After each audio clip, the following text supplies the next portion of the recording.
амар мэндэ. Мэлмээ тунгалаг үлмий бат лагшин амгалан үйлс өндөрөв. Туулаа нэвэртэй подкаст. Description хэсэгт газрын гаваас подкаст руу дамжин орох холбоос бий. Тэр бол Туулаа нэвэртэй подкастын 2 дахь сувг юм. 1001 шөнийн үлгэрийг газрын гаваас подкастаар. Толгоогоо тойрсон бодолтой, тоохоогоо майдсан зантай. Монгол ардын зүрэг. Хотог товилгаадын тухай домгууд. Өмнөх дугааруудыг эвлүүлэн нэгтгэв. Хувлай хаан 7 хар дээл, 1 цагаан дээлийг пагма ламд барьжээ. Ламтан хариуд нь хэлжээ. 7 үеийн дараа би усны нэртэй лам, чи алтны нэртэй хаан болж төрөөд хоёул учрна гиссэн иш зарлиг би гэж гин.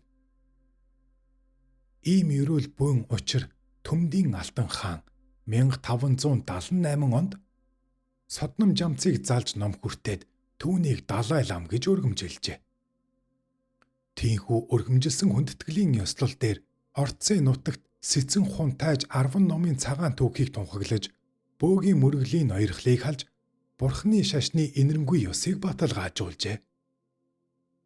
Тэр үед Юнган хатан аж төрж, алдарт гүүш, яруу найрагч аюуш нартай хамт ганжуурыг эмхлэлцэн орчуулалцаж байжээ.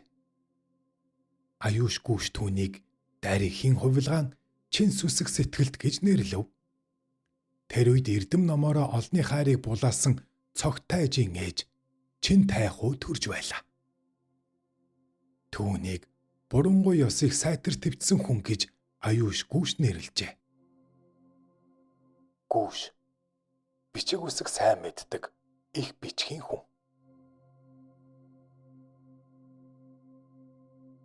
Тэртээ 14-р жарны улагчин туулай жил буюу 1807 оны зуны ихэнх сарын тэргэл өдөр их хүрээнээс алс зайдуу аглагт нэгэн хийд байгуулахаар 4-р богд Жавзан дам Лувсан төвдөн Ванчуг хэсэг бараа бологчдынхаа хамт Цэнгэлдээ уулын зүүн хойд ард Улаан бомбот гэдэг газар шинжилгээр заларчээ. Цэцэг навчин налгалсан, ард суугаар анхилсан тэр газар явж байтал нэгэн цагаан торгон дээлтэй өндөр хар хүн дайралтаад 100 лангийн бүү нэг гонгор бурхны хэв өгөөд гинэд алгуулжээ. Тэр хүнийг мөрдөн сургалтал Дашчанхар хийдийн зүүн хөтлөөр гялалтсан цагаан торгон дээлтэй хүн даваад явсан гэжээ. Тэгээд богд бэлэг ихэд зогтлоо. Энд хийдэ барь да. Химэн тэмдэг шав тавьж улмаар тэр хөтөл дээр чулуугаар гонгор бурхан бүтээж тавьсан нь одоо хүртэл гонгорын хөтөл гэж алдарших болжээ.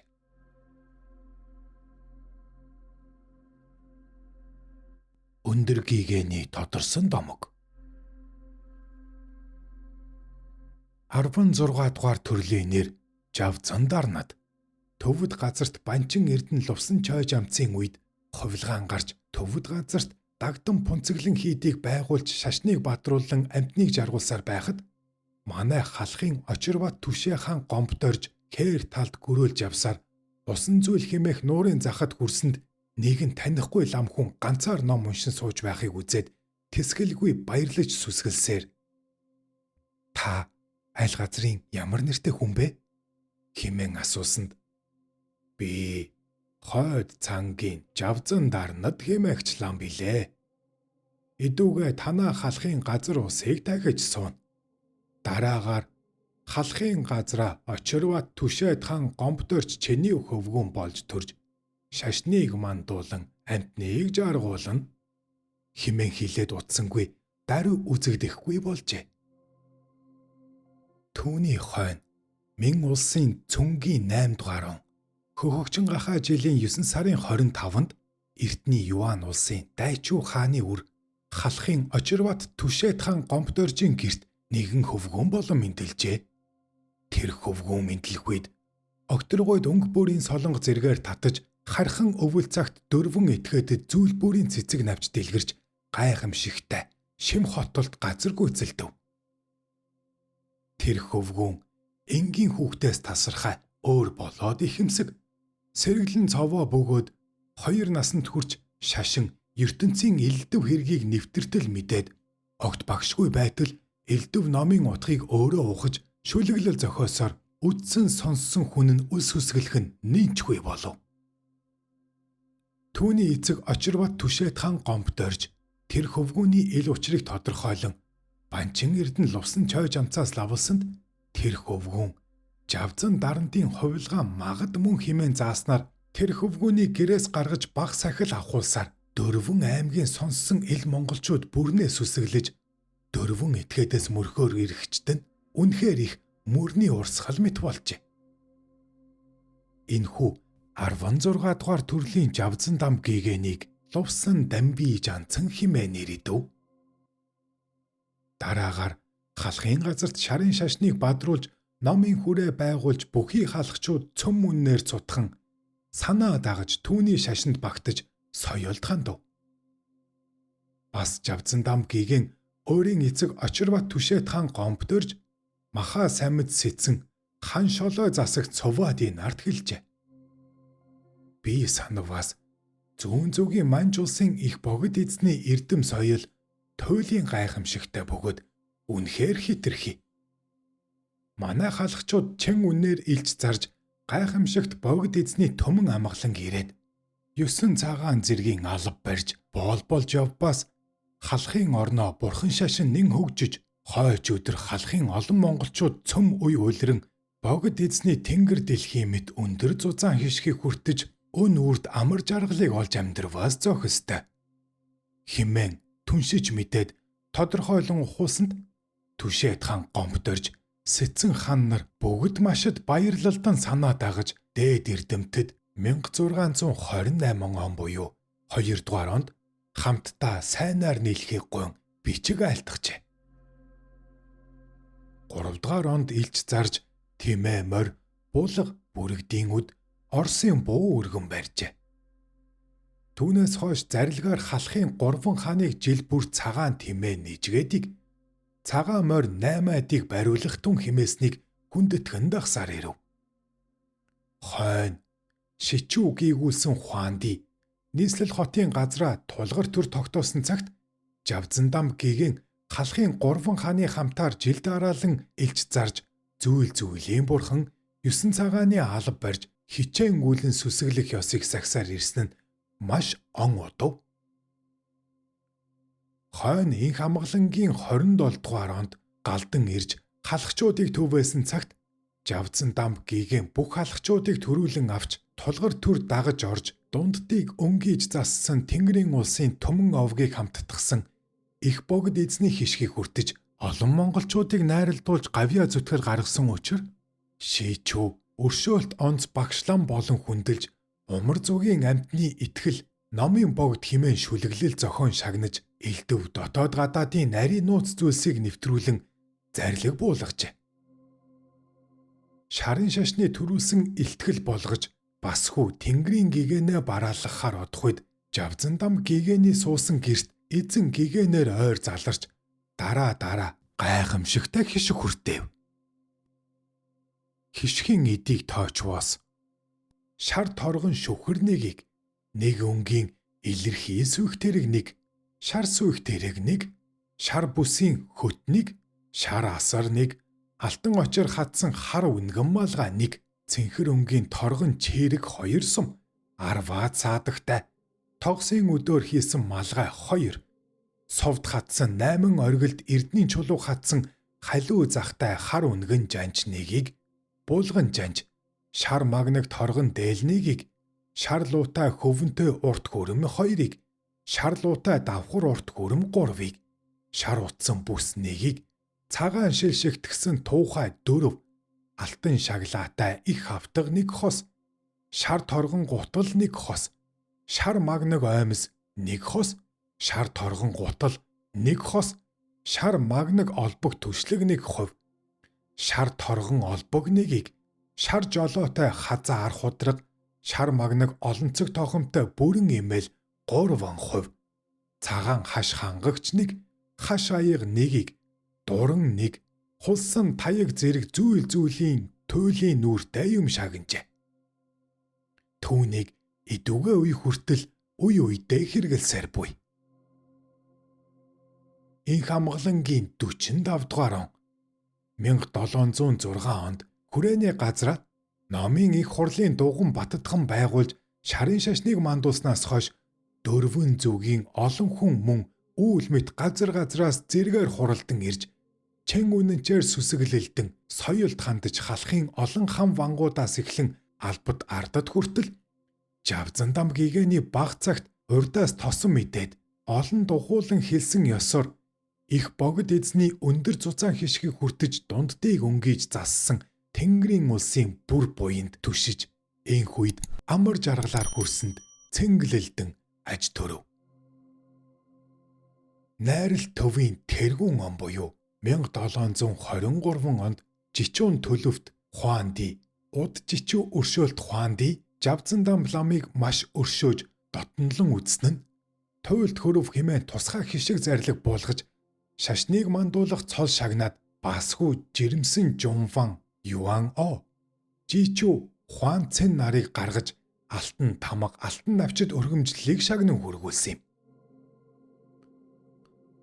Мөн онд нийслэл хотын газраа жанчхалсан хойно эзэн гигэнээр заларч Жавзан дам ламын шарилт хадаг олгож цайд тахиад дараагаар хишиг хүртээж шар магнаг бүрээстэй дөрвөн өнцөгт шар утсан цацагтай үнэртэн уйсан шар сүүх дэрэг нэгийг сүмбэр уул 7 эрдэнэ 8 бэлэгтэй мөнгөн мандал нэг мөнгөн тавиуртай эрдэн шигтгсэн алтдсан мандал нэг бойпер 2 мөнгөөр хөвөөлсөн гадаа талд 8 тахилтай додоод талд хятад үсэг сэлсэн цагаан бүрээ нэгийг алтдсан тухтай шар шүүхэр 3 7 эрдэнтэй чимэг 2%, 8 бэлэгтэй чимэг 2%, 50 лангийн алтан мандал 1, 50 лангийн мөнгөн домб 1, 50 лангийн мөнгөн шар 1, хаш хундаг 1, хаш ховн 1, их сэлбэртэй эмээл тогсон морь 1, их хавтаг 1, их магнаг 1, баг магнаг 2,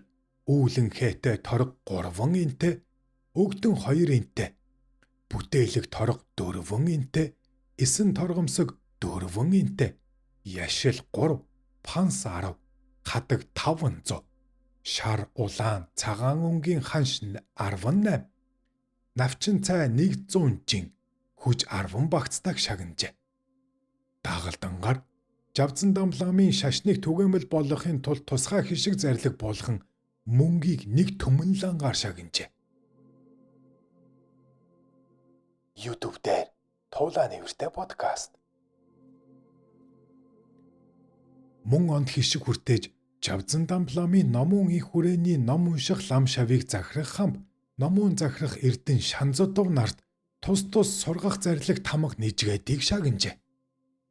Жавзан дам ламын хувилгааныг сурвалжлан ирүүлээд Далай лам Банчин эрдэн нарт тусгай зарлиг буулгаж бас дотоод өртөө шагнаж хүрээний Монгол элч нарын хамт 6-ны босго нэгийг гаргаж баруун зуугийн газраа илгээжээ. Илгээсэн хойно Жавзан дам ламын хувилгааныг сурвалжлан олсон зэрэг явдлыг адилтгасныг зүүдэлсэн хэрэг. Тайлбар энэ. 1-ээс 15 дугаар Жавзан дам хутагт энэтхэг төвдийн орон тодорсон бөгөөд 16 дугаар дүр нь Монгол тодорсон билээ.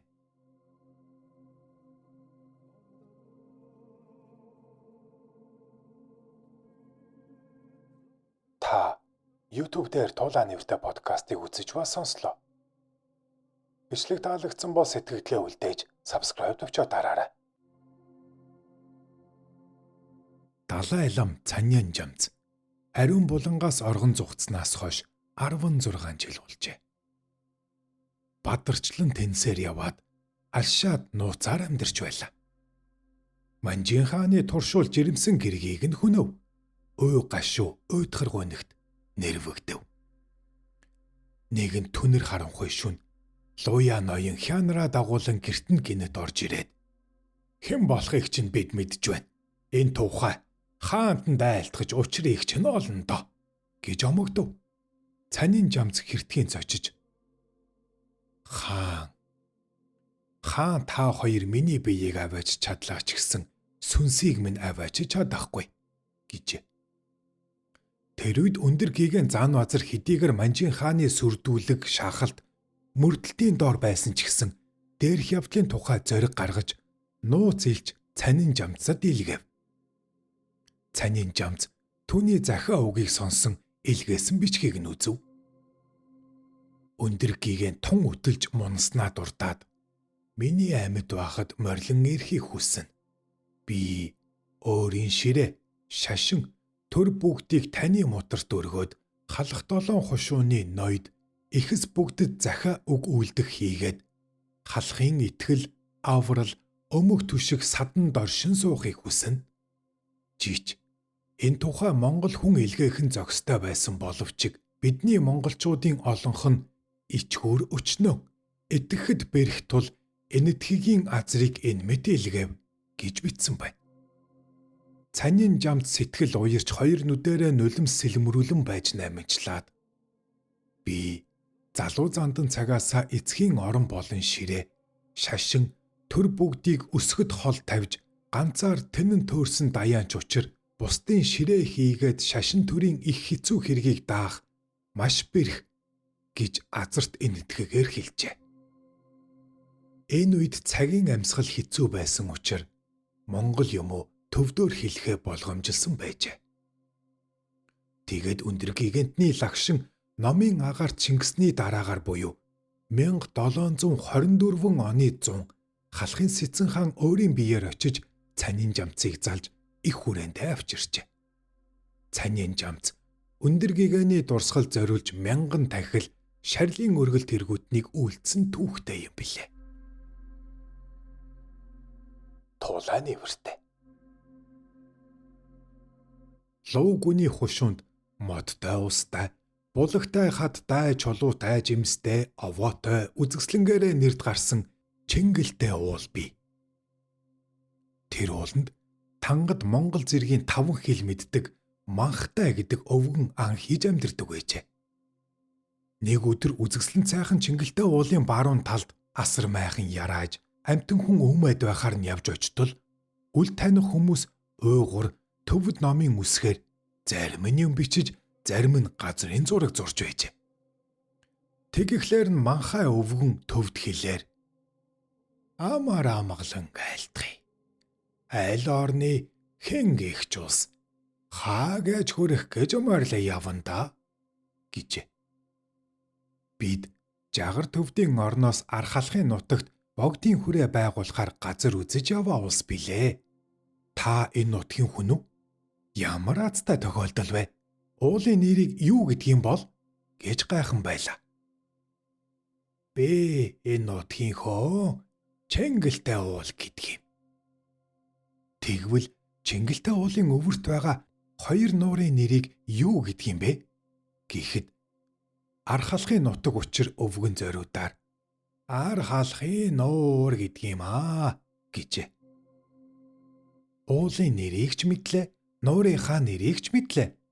Одоо шаваа тавьцгаая гэд хоёр тал болж хуваагдж зогсож байгаад үхрийн чинээ хар чулуу, хоньны чинээ цагаан чулуу хоёрыг зэрэг өргөж байгаад хар цагаан хоёр арслан зодтолдуулаад цагаан арслан дийлжээ гэж шав тавиад асар майхнаа ачаалан буцжээ. Манхтай өвгөн тавьсан шавыг нь 3 тойроод үзэсгэлэн цайхан Чингэлтэй уулын өвөрт богдын хүрээ байгуулагдах нь. Тийм учир ан амтнаас нь нэгийг ч хороохгүй гэж нинжин сэтгэл гарган ганц ч бууг намналгүй 100 сарыг өнгөрөөн намрын сэрүүн болоход Чингэлтэй уулын оройд эн тэндгүй бууг урамдаж гинэ. Манхтай өвгөн бууга барьж ухас хийснэ. Чи сонсоо. Өвгөн минь ингэж танхаарж болохгүй. Тавьсан тангарахта эзэн бол бууга хаяад сайхан дуу зохиогоод богдын хүрээ байгуулагдахад дуул гэх шиг болоход нээрээ нэг сайхан дуу зохиоё гэж уттал бодсоор суугаад дууга зохиожээ. Ингээд дууга бичиж хүлээж байтал мөрөн голын зах дээр заавал хүрээ хийдийг байгуулах ёстой. Урсгал ус таарсангүй. Эрэм болон урссан хойд урд тамирын маань Чингэлтэй уулын өврөөр урсаад өгссөн бол богдын хүрээг энд байгуулах байлаа гэсэн мэдээ иржээ. Манхтай өвгөний зохиосон дуун баруун чингэлтэй уулын оройд буг шиг загал халуун буг байцалсхийн 1-2 дуудана. Баримтгүй түргэн сэтгэл юундаа догтлоно вэ? Зүүн чингэлтэй уулын оройд жаахан загал халуун буг займерсхийж 1-2 дуудана. Зайлшгүй түргэн сэтгэл юундаа догтлоно вэ? Харагдах хавцал улаан хатанд хар ирээн бүргэд дээшээ дэвэн халин нисэж зулцэг юугаан эргэнвэ гэсэн дуг өн хүртэл дуусаар ирсэн юм. Манхтай өвгөн ганцаараа урт цаваахой суудаг байв. Түүний хатсан шарил саяхан болтол байсан юм. Чингэлтэй уулын овоон дээр манхтай өвгөний барьсан байшинг сүүлд нь нэг нурааж өвөр билийн өвөлжөөн дээр өвлийн байшин барьжээ. Уг нь одоогийн Нижгэнсэн Улаанбаатар тэндэл байх байсан ажээ. Гэвчиг анх шав тавьсан уулынхаа дурсгалыг хүндэтгэн Чингэлтэй гэдэг нэрийг энд авчирчээ. YouTube дээр Тулаа нэртэй подкастыг үзэж ба сонсож байна. Сонсож байгаа зүйл танд таалагдж байвал сэтгэлээ үлдээгээрэй. Лувсан бэрнэлээ 17 тоодоо өндөр гигэнд анх бараалхаж очир эрхний авшиг хүртэв. Ном айлтгыг нь сонсов. Тэр цагт богд гигантны амнаас тийм их ном гарахын чинээ бодоогүй явлаа. Үүнийхээ гэмээр тэмдэглэж ис авсан ажээ. Судар тарин хийгээд энэтхэг төвдийн мэрэгэн шидтний зарлиг тэргүүднийг иш татаж номлон тун дэлгэрэнгүй бүгдийг нь тогтоон ис чадав. 2 дахь өдрөө сойрхсон бүгдийг нь тэмдэглэн авч болох л байж. Гэсэн чиг насан залуу номыг их чухалд ис үлдснээр үзгээр буулгаж юм ис гарав гэж Лувсан бэрнэлээ хожим нь харамсан бичсэн байна. Энэ бол залуу насны цолгон байдлаас болсон биз. Тэгхэд Занбазар 24хэн настай байжээ. Гэсэн ч эрдэм номдоо сагаж бардамналгүй өөрийн эрдмийг нуун, бусдын эрдмийг дурсхан үйлдэж айлтжээ. Тэрхүү учирлаас 20 жилийн дараа Лувсан бэрнэлээ зуны сайхан өдөр өндөр гигэнд бараалхаж мутрын адис авав. Сойрхсон зарлигийг нь тэмдэглэн авч оюундаа тогтов. Тэндээс Занбазарын бараа болж хинтийн нурууны баруун урд бэлд байгуулж буй Ригбойж гандан шүдэвлэн хийдэд очив. Сүмийн гаднах байдлыг өндөр гигэний зураг төслөөр барьж дуусгаад дотор чимэглийг нь хийх шүтэн босгохол үлдээд байжээ. Тэгээд 10 гаруй хоног саатаж зарлигийн авчиг хүртэв. Гүн ухаан, гоо зүй, уран зураг, уран барилгын талаар голлон ярилцав. Занбазар хэлжээ. Үйл дүр алиндж лам чухаг дээдэд оюуныг хадангатаж хийвэл тэдгээр нь хуурмаг болохгүй гэж дахин номлжээ. Тэрхүү ярианыхаа үеэр Лувсан бэрнэлээ 20 жилийн өмнө эхэлсэн цадгийнхаа талаар дурдан зөвлөгөө өгөхийг хүсжээ. Занбазар эс зөвшөөрөв. Сүжигтнүүдийн нэрийн тохургсан тохурхлын агаараар шүү. Түүнээс хойш 5-6 жилийн дараа Шавин бат оршихын өргөл үлдэв. Тэр үеэр Лувсан бэрнэлээ мөн л нөгөө цадгийг сэтэж нилээ тулгангүй хэлв. Занбазар жаахан тэнэгэлзэж байснаа. Надад дээд лам нарын цадиг мэд олигтой цадиг байхгүй. Гэсэн ч дээд лам нараас номын сайныг үтсэн тэргүүтний хэрэг төдий зүйлийг чамд хэлж үгэй. Харин чи гүдэгхийн сайшаалыг бүү үйлд гэжээ. Ил зарлагт Лувсан бэрнэлээ урамшив. Тэгэхэд өмнө зүгийн номын орноор аялж хичээл зүтгэлийнхаа чадлаар оюун ухааныхаа хэрээр зай бандад хэмээх эрдмийн цол хүртээд ирсэн байжээ. Занбазар түүнийг ухааны манлай гэж үнэлсэн юм байж. Лувсан бэрнэлээ олон 10 жилийн тэртээ эхэлсэн зохиолоо нэгтлэн боловсруулж баримт дүгнэлтээ шалган 4 дахь удаага бичээд зөвшөөрөл горлон өргөжээ. Лувсан данзан жанцсан нар хянан үзээд сая зөвшөөрсөн түүхтэй. Тийхүү тэд бээр Лувсан бэрнэлээ Богд жавцсан дамбын цадаг оршив зохиолынхон төгсгөлд бичжээ. Түүндээ хаад ноёд хотогт хувилгаадын намтарт уламжлал болсон рид хувилгаан, эд зохих самади, шашин амны тийм цагаан сайн зүйлийг далайн давлгаа мэд хэлбэрлэлтгүй үргэлж тасралтгүй айлтана. Эрэгт мянганы сүрийг булаах мэд нэн ихэд гээгүүлэн зохиов. Дээд тарнын авиас сэргснээр өчнөө сүүдрээс азрын хил хийгээд төвөд хилийг төвөд хүнээс илүү нарийнаас нарийн үлдэх мэт бөгөөд азрын хилийгч тийм сайн айлдах мэт ажгүй. Сайн номлолын аман зохиол нь утгагүй, найруулга маш их сайн.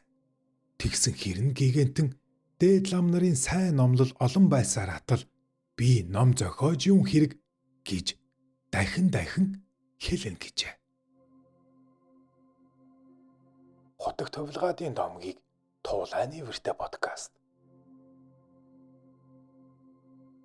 Нууц тарнын увцаар элдвийг бүтээж чаддаг цаглашгүй чадалт хотогт маань Альшаа нутагт нэгэн ноёны залснаар сэрээ дарах гэж очиод дандар лаарамбад бараалгах гэсэн боловч лаарамб түүнийг тоож өгсөнгүй. Ийм учраас ойролцоо худгийн дэргэд буугаад ус авахаар ирсэн хүмүүст лам 3 эрдэн дуугаа зааж өгөөд байж. Хүмүүс хийдийн хаваар тэр дууг дуулахад дандар лаарамб равжааг сорхоор очивол ядуу байрын лам нэгэн бүсгүйтэй нанчид зоглоод сууж байна. Равжа алтаар доторлсон гавл аяганд архиж барьсан лаарамб энэ юу вэ гэхэд энэ шагшаабадын үнэр гэж хариулжээ. Та ямар хэрэгээр морилж явна гэхэд хоёр үзэх эндүрлийн үрт байна гэж. Юугаар дарах вэ? Би гүйг онсон бэлгээр дарна гэлээ. Юунд дарах вэ гэхэд нь хоосон чанарын агаар дарнаа гэжээ. Дандар лаарамб нанчдыг энэ чинь ламын ёсон таардаггүй яамлаа номыг уншдаггүй хүн үү гэд архиа үлээчихсэнд архинд буцалж байсанд лаарамб яаснаа мэдэлгүй архийг авч уучгаад равжаад мөргөөд гарчээ. Лаарамбыг хийдтэй очиход шавнарна. Багш та хотогтой уулзуу ямар хүн бэ гэж асуухад сайн хүн бол самбуувын жанчуу сэмбэс наашгүй сайн хүн байна. Муу хүн бол дүд гарав ванчуугаас наашгүй муу хүн байна. Юу ч болсон би мөрөглөө, та нар мөрөгнө. Яанав өөрсдөө л мэд гэсэн гэдэг. Дандар лаарамбаас нэгэн сүсгтэн хойдон багш минь надад хоосон чанар гихч юу болох тухай тайлбарлаж өгөхгүй юу гэхэд дандар лаарамб за чамд номын хэлээр тайлбарлахад чи ойлгохгүй. Энгийн үгээр хэлье гэхээр би чадахгүй.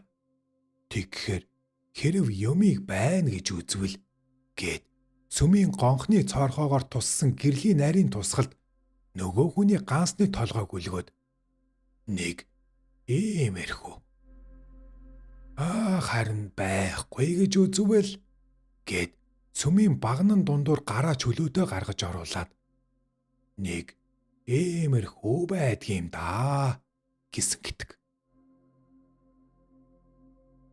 Урд цагт Монголд чадaltaй хүмүүс үнэхээр байсан юм шүү.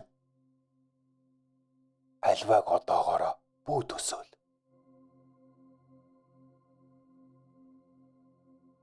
Богд жавцсан дамб дархан лувсан зураад шарв хоёрыг өргөндөө урьжээ. Та хоёр сонин гоё юм нэг нэгийг ээжэр гэж зарлиг буулгасан байна. Хэд хоногийн дараа лувсан давхиж яваа туулайг арваагаар сийлж цохорхой нуруунд дээр тавьж түүнийгээ явуулж үзүүлжээ. Харин шарв Монголын нэг өдөр зургийг зурсан юм байжээ. Богд хаан туулайг өсөгдөг шилээр харснаа хамар нь жаахан мархаажээ гэж өөлөд түүнийг мархлуулсан. Алаа хошин зураг зурсан зураачийг марзан шарв гэж бай гэсэн гэдэг.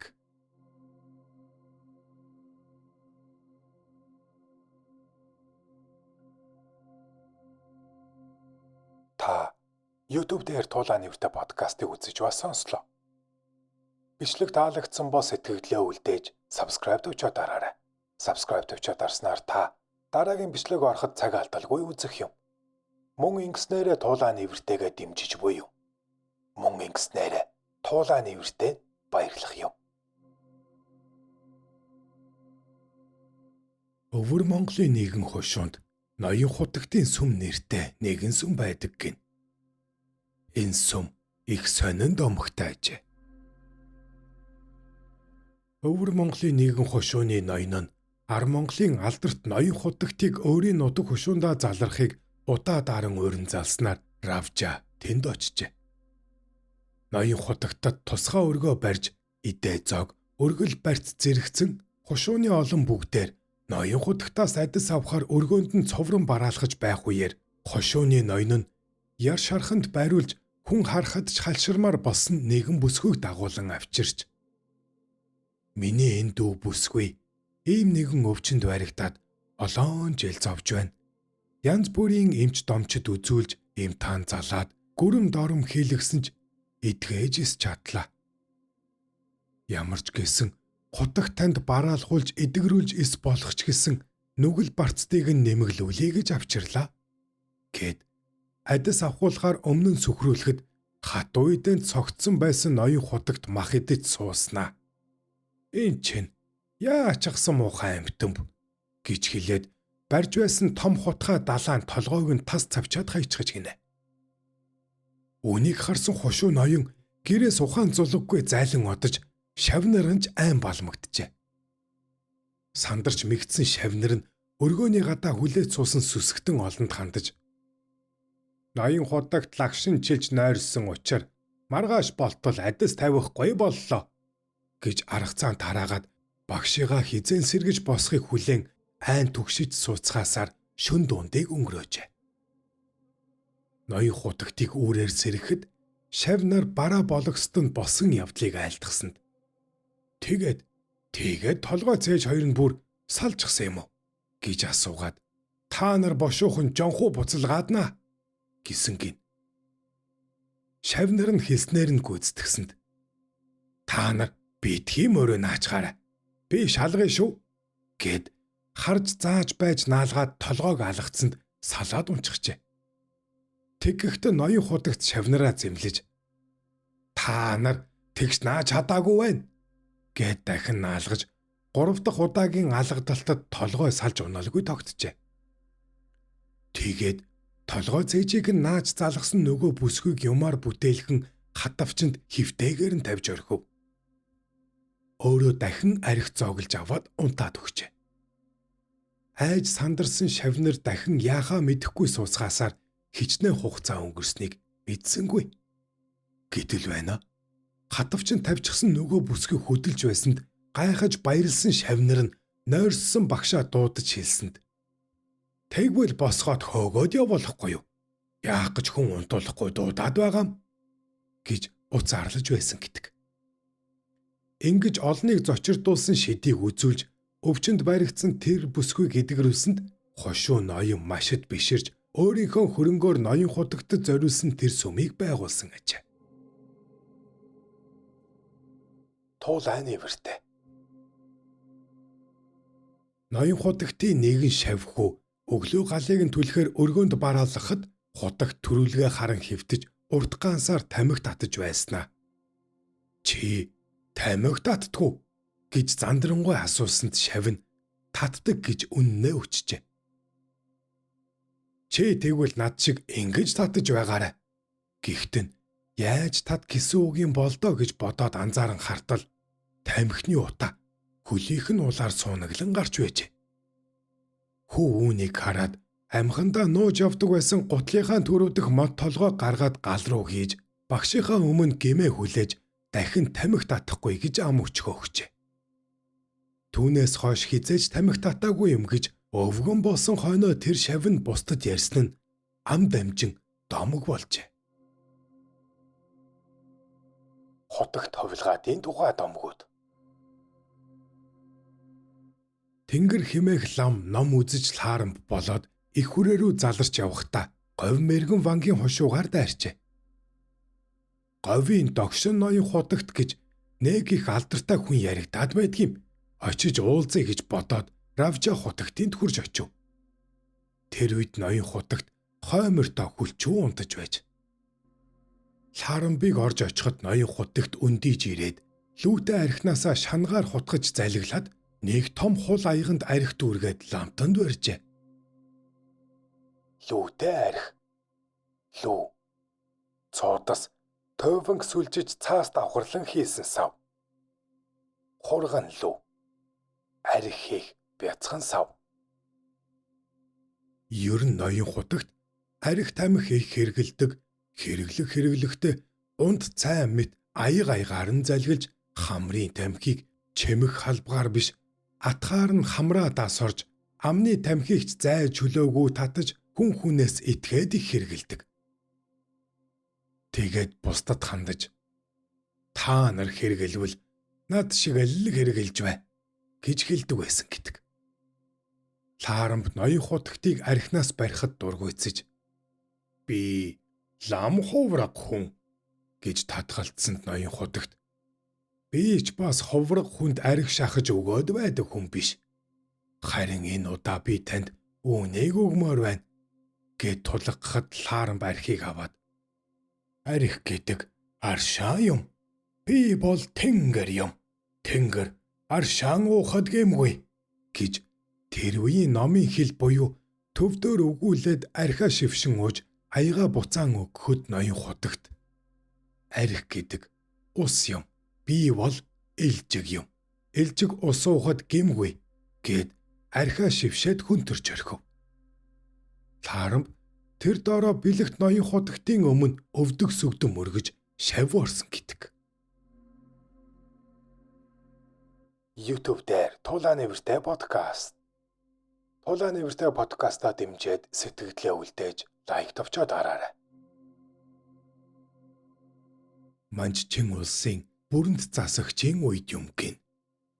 Тэр цагт гэмт хэрэг гарна гэдэг ховор тэр дундаа хүний аймнаас хохироосон гэдэг өдрийн од шиг аж.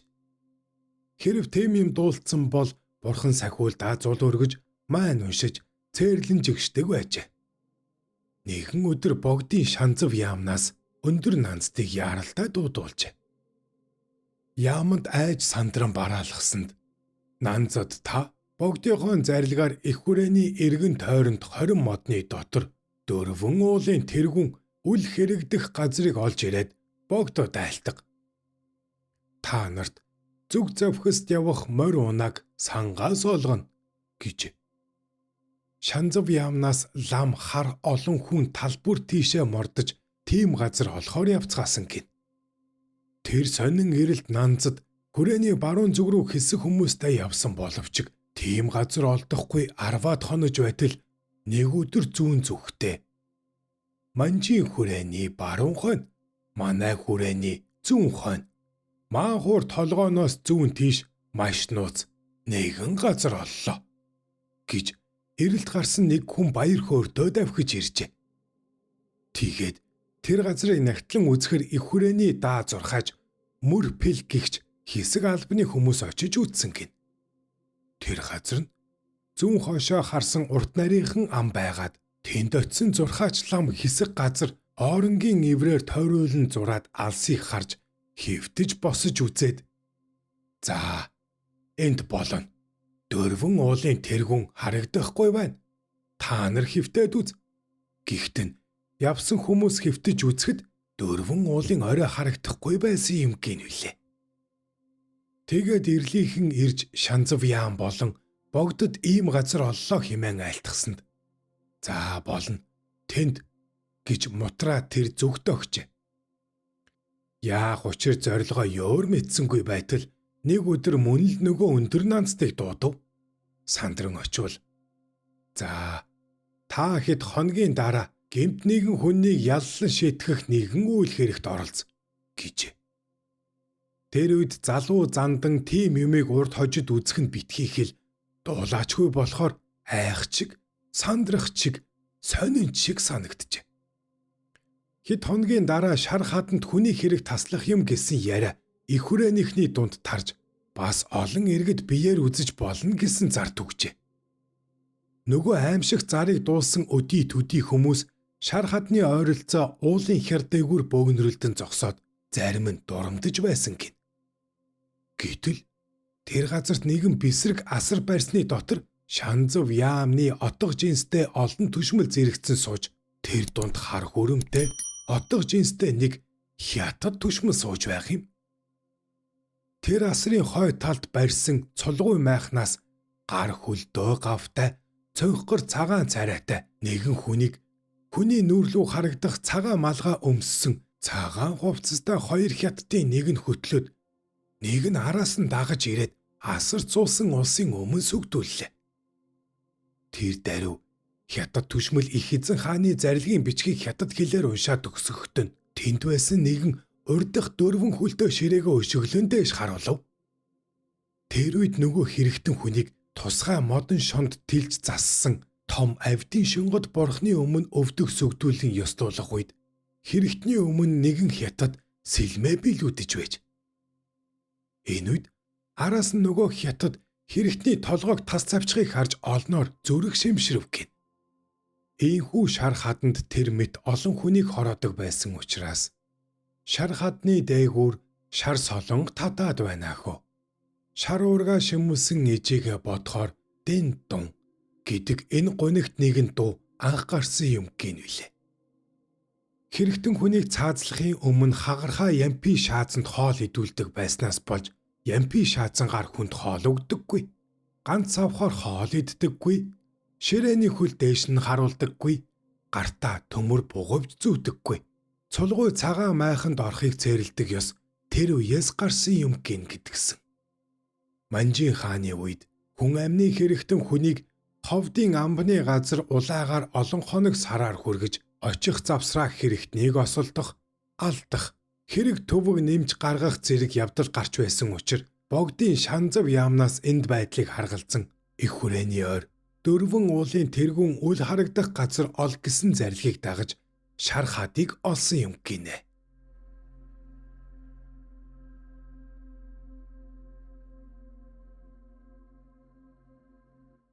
3 дугаар зай бандад гэгэн нас дээр гарч бие чилээрхүү болон гэртээ уншлаг бясалгалаа хийж ойрын совин ламын хамт суудаг байжээ. Совин худаг төвлгаадын шадар бараа бологчдын ахмад тушаалтан. Совин лам хамт байж өглөө босох, бие засах, орой амраах, дээл хувцас, хоол, цай зэрэг ойр зургийн юм хийж уншлаг бүтээлийн зүйлийг бэлдэж өгөн асран тэтгэж өөрийн ном бүтээл сахил нүгнээг сахин суудаг байж. Намар орой болсон цаг юмсанжээ. Нэгэн өдөр гигантэн шавьяасаа асуужээ. За чи хөө хөөхд байранд тосч авч чадах уу гэжээ. Шав ихэд гайхан шав бибээр хүүхэд их байранд тосч авч үзээгүй. Тэр бүхэл их хүн яаж нэралахыг харж явсан удаач байхгүй. Сонсож байснаас ухаж бодон төсөөлөх ч үгүй билээ. Өршөөж харил багш минь гэжээ. Тийм үү. Химэн хэлэх зур нүүрэнд нь инээмсэгэл тодрох нь айх эмээхийн төгшөөр төрүүлэх мэт. Үүнээс хэд хоногийн хойно гигантэн бас сонин эвгүй асуулт асуужээ. За би чамаас бас нэг зүйлийг асууя. Чи үнэн дэлгэр хариулж айлд гэжээ. Гайхаж мэгдсэн шав жаа багшаа химэн алга хавсарч бүхийн сөхрөөд багшийн өмнө суулаа. Багш хэллээ. Чи байр ажуура харахгүй твдэж сандрах гарцаагүй цаг тулвас хулгай хийж чадах уу гэлээ.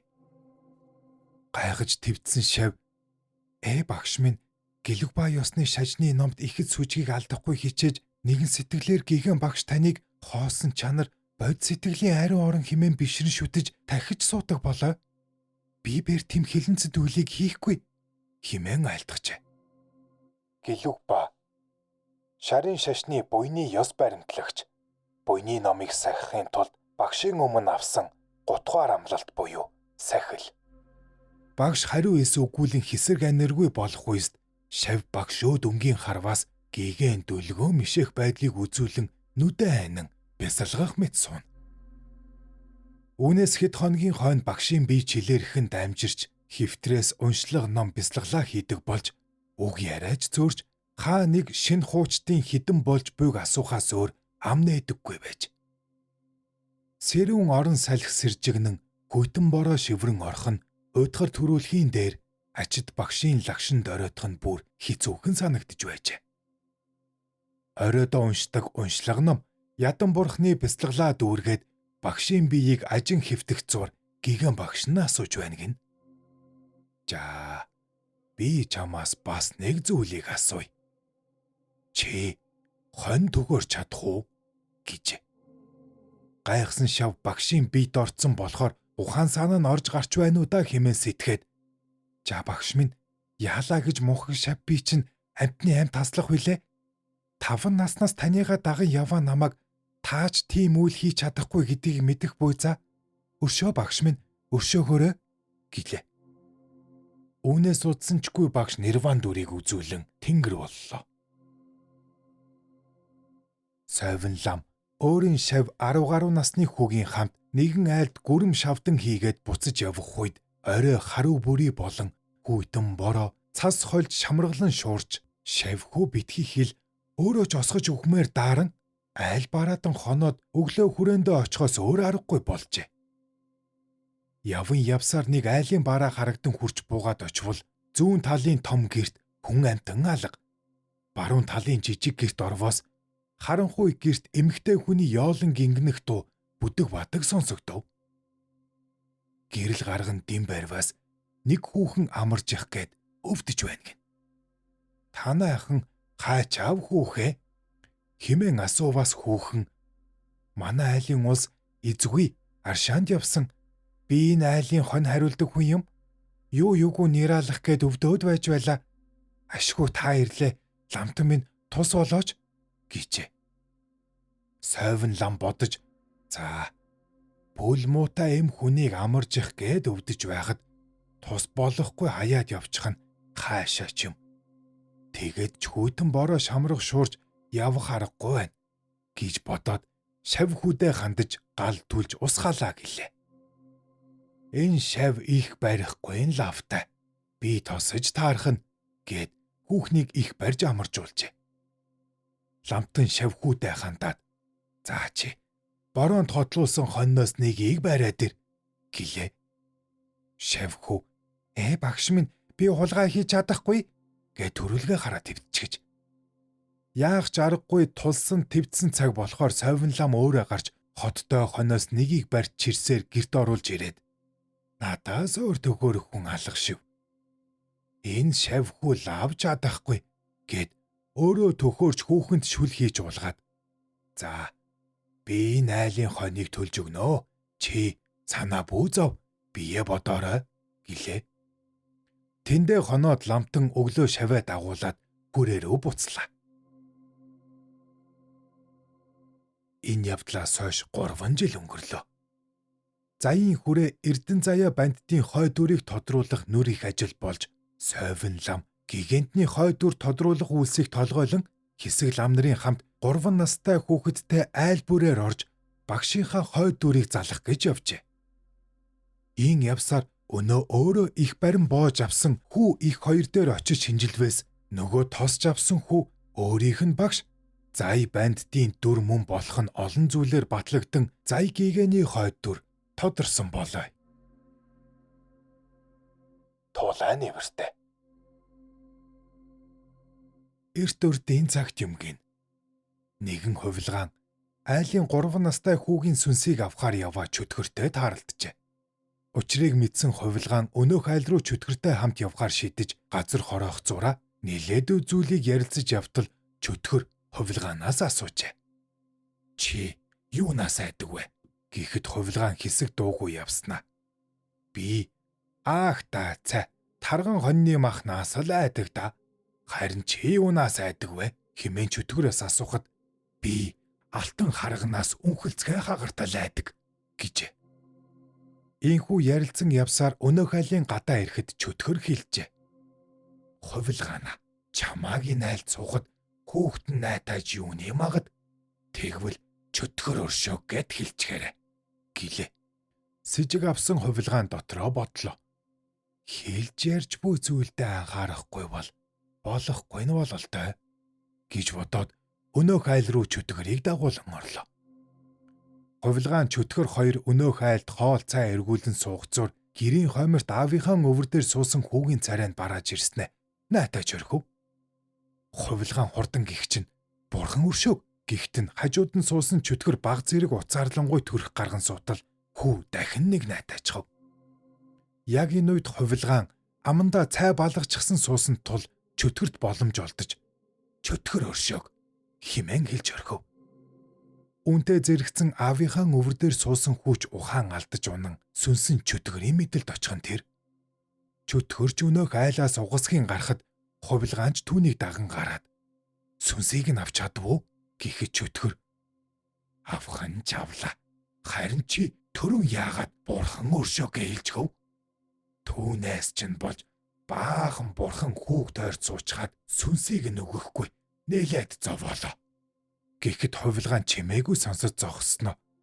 Алив хүүгийн сүнсийг хараадахыг гэхэд чөтгөрч түүнд харуулв. Яг энэ үед хувилгаан боломжийг ашиглан хүүгийн сүнсийг булааж аваад өнөөх айлын хажууханд байсан бутан дунд ороо суучихжээ. Чөтгөр хизээний өөрийн айж явдаг зүйлээ хувилгаанд хэлчихсэн тул хувилгаан шидийн аргаар өнөөх бутыг алтан харган хэмээн харагдуулахад чөтгөр ойртож чадалгүй хий дэвгцэн зогссноо. Ууралсан уурандаа бутыг тарган хоньны мах агта цайны эдэгээр болж орхиод хувилгааны гарч ирэхийг хүлээн суулаа. Энэ зурт хувилгаан гал асааж хоньны тарган махыг шараад хажууханд нь байсан тогтоол уснаас шүүж аван цайны эдээтэй холон буцалган цай чанж уугаад ар өвөр хангаагаа нилээдгүй зайтай болгож аван унтаад өгөв. Чөтгөрч хүлээж тэсэлгүй яваад өгөв. Ингээд цэцэн мэргэн хувилгаан өнөөх айлд орж хүүгийнхэн сүнсийг бидэнд буцааж оруулаад хүүгийн сүнс биенээс нь яагаад гарсан чөтгөр өөрийн мэдэлд яаж оруулсныг аав ээжд нь тайлбарлан өгч нэгэн айлд буян болсон бөгөөд үүнээс хойш хүн найтахад бурхан өршөөг химэн хэлдэг болсон гэдэг.